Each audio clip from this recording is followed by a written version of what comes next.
Hi, I'm Dr. Randy Bivens. New brain scan research has shown that spiritual practices can actually improve memory and may even slow down the aging process itself. Dr. Andrew Newberg wrote a book entitled How God Changes Your Brain.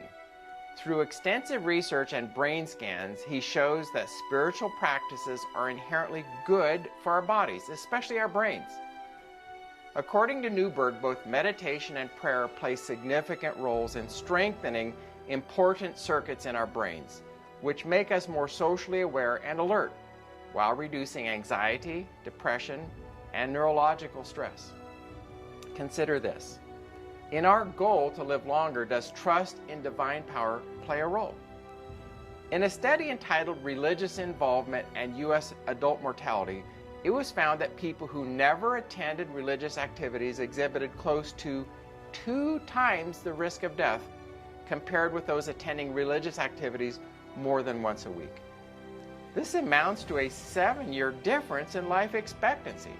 In other words, the health benefits of regularly attending religious activities is comparable to not smoking. So does this mean having faith in God changes our brains and our bodies? Is it really a valid means of living happier, healthier, and longer lives?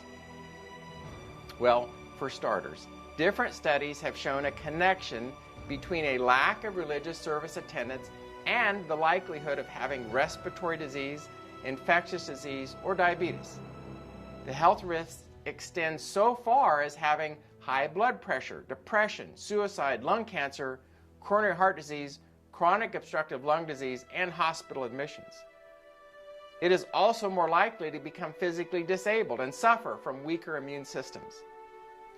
In contrast, regular church attendees were more likely to stop smoking, increase their physical activity, become more social, and stay married. It's all pretty startling, and you might be thinking, how does it all work? Well, organized religion usually provides a social support system that's been shown to improve overall health.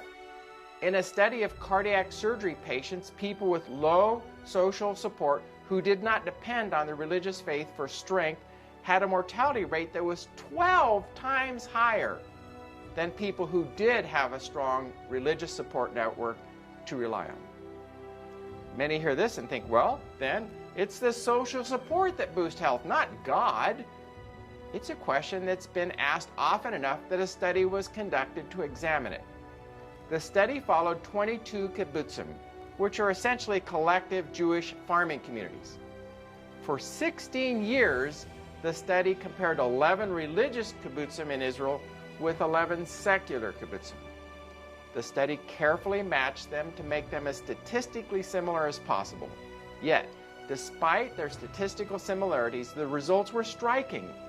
Nearly twice as many people in the secular community died during the study. Ever consider the phrase power of prayer? Academic studies show that prayer has beneficial health effects, particularly for the person who is doing the praying. Studies of petitionary prayer, in which a person prays for his or her own health or peace of mind, show tangible statistical results.